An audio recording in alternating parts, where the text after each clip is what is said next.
Bonsoir, M. Diallo. Bonsoir, madame. Le président de la République vient de boucler 6 mois à la tête de l'Union africaine avec beaucoup d'urgence sur le volet économique. Comment vous appréciez-vous justement ce bilan à mi-mandat sur le volet économique, bien sûr? Je vous remercie. Je pense que les images que vous venez de montrer au niveau de la RTS montrent à suffisance que le président Macky Sall est en train de faire avancer, de faire bien avancer les dossiers à caractère économique au niveau de l'Union africaine. Parce qu'il faudrait peut-être voir le contexte dans lequel il est arrivé au niveau de l'Union africaine. C'est un contexte juste de Covid. On peut l'appeler post-Covid, mais puisqu'on est toujours dans la Covid, on n'ose pas, on touche du bois, on n'ose pas dire qu'on est dans une période post-Covid, mais aussi dans une période de crise, parce que la Covid a eu des conséquences terribles sur le plan économique, sur le plan social, et sur le plan sanitaire et pharmaceutique. Et la plupart des prévisionnistes, particulièrement occidentaux, avaient prévu presque un quasi-effondrement de l'Afrique. On nous prédisait en fait des crises alimentaires terribles, on nous prédisait presque des morts par millions, etc.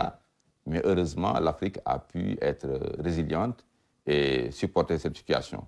À cela se surajoute la crise ukrainienne, donc qui a eu des conséquences sur le plan particulièrement alimentaire et sur le plan des fertilisants, des conséquences terribles pour l'ensemble du monde et particulièrement pour les pays africains. Et le président Macky Sall a porté à bras le corps ces dossiers et son audience avec le président Poutine et la suite qu'il y a eu avec le déblocage de l'approvisionnement du monde en céréales, bien que ça ne soit pas encore au rythme et à l'ampleur voulue. Je crois que ne serait-ce que ces éléments-là sont au succès. Du point de vue maintenant de ce qu'on considère sur les financements et par rapport à la dette, je crois qu'aussi il y a eu des évolutions très importantes.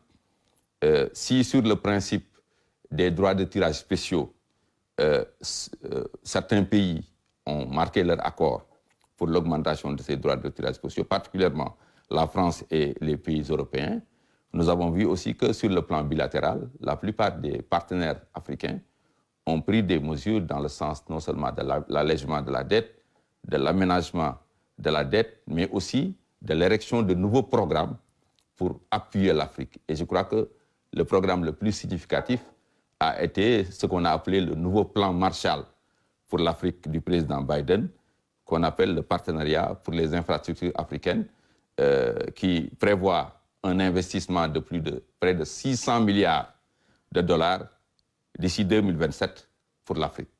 Et je crois que le plaidoyer du président Macky Sall et son action ont été vraiment décisifs pour l'obtention un peu de ces résultats. Donc on peut juger à mi-parcours que le bilan économique du président Macky Sall à la tête de l'Union africaine a été un bilan positif. Et j'ajoute à cela l'idée géniale de création d'une agence de notation économique et financière pour l'Afrique, créée par les Africains à partir de critères précis qui prennent en compte nos réalités.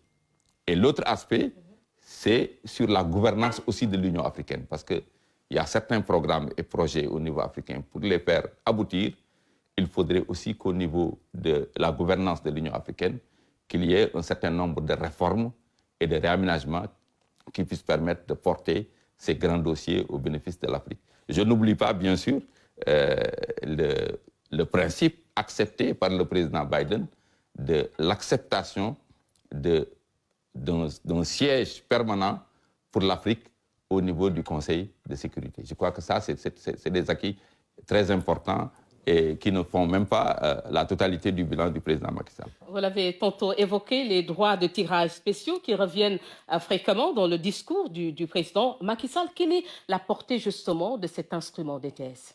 Oui, les DTS sont un instrument qui avait été créé au lendemain de la Seconde Guerre mondiale, parce qu'il y avait eu un dérèglement des paiements internationaux, une résurgence de l'inflation et un problème de confiance au niveau des paiements internationaux.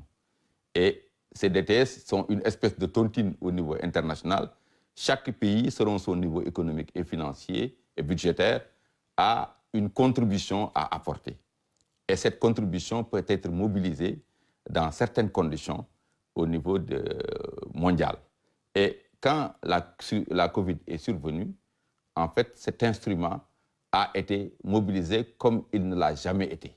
Parce que près de 500 milliards de dollars avaient été mobilisés pour l'ensemble du monde pour aider les pays à faire face à la Covid, qui non seulement était une crise sanitaire et pharmaceutique, mais qui a entraîné une crise économique, sociale et une crise de l'emploi extrêmement importante au niveau à l'échelle du monde. Monsieur Diallo, nous avons également entendu le président Macky Sall tout à l'heure insister sur la réforme de la gouvernance économique internationale.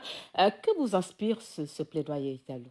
Oui, c'est très important parce que j'avais fait même une contribution au niveau du journal Confidentiel Afrique que j'avais intitulé Macky Sall ou la résilience et le renouveau du multilatéralisme au niveau international, pour caractériser un peu sa présidence à la tête de l'Union africaine.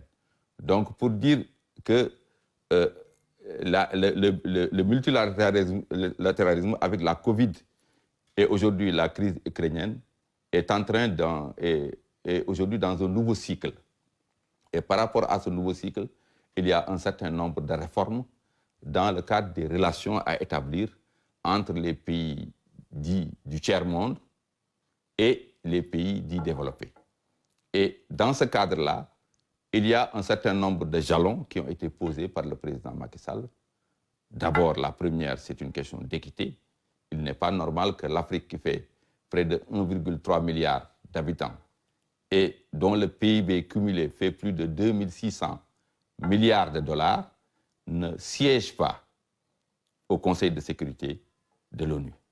C'est la première chose. La deuxième chose, les principes d'évaluation de nos économies, parce que vous savez que nos économies sont caractérisées par une forte importance du secteur informel. Et ce secteur informel, dans l'évaluation et le calcul de nos produits intérieurs bruts, n'est pas totalement pris en compte. Et nous avons, contrairement aux autres, nous avons des contraintes de développement. Et qui dit développement dit investissement. Et l'investissement, forcément, entraîne une dose non seulement d'endettement, mais entraîne aussi une dose d'inflation.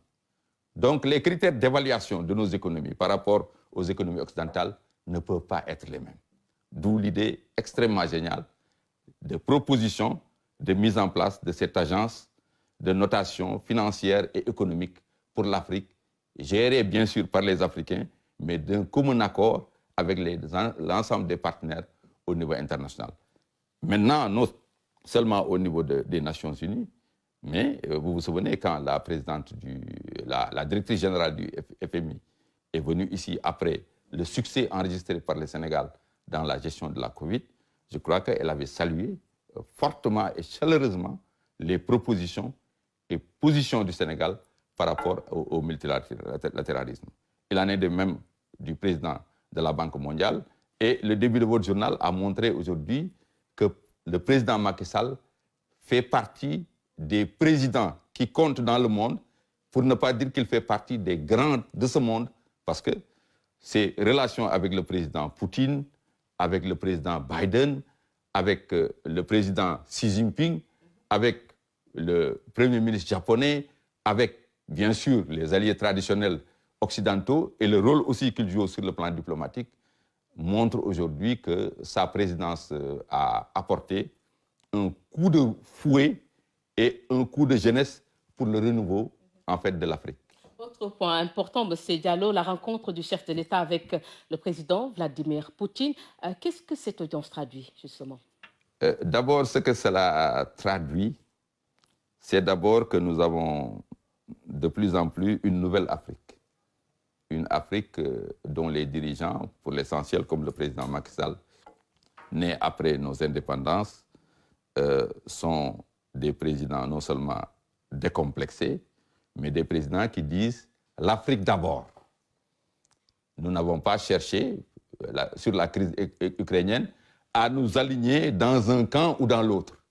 D'ailleurs, vous avez vu par la suite qu'il y a eu certains pics ou certaines interventions de dirigeants occidentaux allant un peu à rebrousse-poil, un peu de la position africaine et particulièrement de la position du président Macky Sall. Mais qu'à cela ne tienne, l'essentiel, c'est la défense non seulement ferme, mais la défense des intérêts de l'Afrique et des Africains. Parce que l'Afrique est le continent le plus impacté par la crise alimentaire en Ukraine et la crise des fertilisants. Ce qui n'est pas le cas des autres pays dans le reste du monde. Et je crois que le succès qu'il a enregistré, à un moment d'ailleurs où la plupart des présidents, même y compris des grands pays occidentaux, avaient des difficultés pour être reçus par le président Macky Sall, ça a eu un retentissement mondial. Et pour les 6 mois à venir, où est-ce que le président de la République, président en exercice de l'Union africaine, doit mettre l'accent? Je crois que l'accent, c'est un peu sur l'ensemble de ces dossiers, particulièrement sur le dossier concernant l'agence de notation, d'abord, Je crois que ça peut être quelque chose qui peut être réalisé tout de suite parce que, vous le savez, le mandat à l'Union africaine, c'est quasiment 1 an. Et on n'a pas beaucoup de temps. Les dossiers sur la paix, vous avez vu, les actions du président Macky Sall dans le sens de la paix en Afrique, et particulièrement son déplacement récent qu'il y a eu au Mali.